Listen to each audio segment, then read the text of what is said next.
گر ناخوازی ببی قربانا فلکê ya bênav ku çerxek, şev û roj bigere du norm û meşqalek.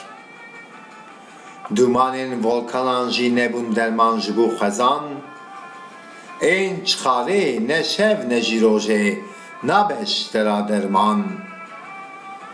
Jana laş ku durvê norman û xwestek, ji te re nabe meşalê deştan.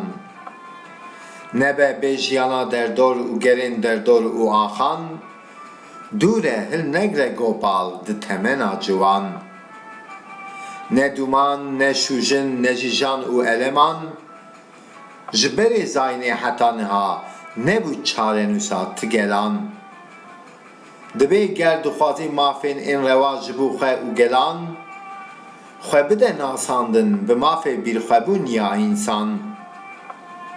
Dûre nebin bi roj û şevên bêzan û bêxwezan, danûstandinê pêk bînin di derbarê norman wekî pêzanan. Li gorî pîvanên bendewar ên durustan, bê safîtî ger pêk bînî silav û merheban.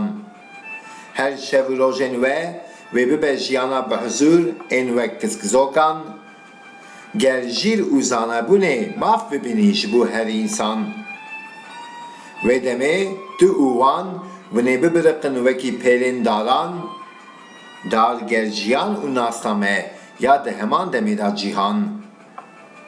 Rehê şev û roj bi xwe û bi we wê bibe perçeya hebûnetiya ya bêjan.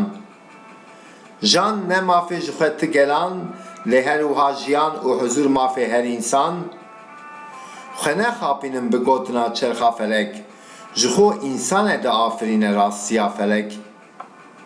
Ger felek yê çêkirinê be, jê re bibin ji dil hemizandinek, eger ya xelakirinê bê û bidaxwaz, jê re nebin ti feydeyek.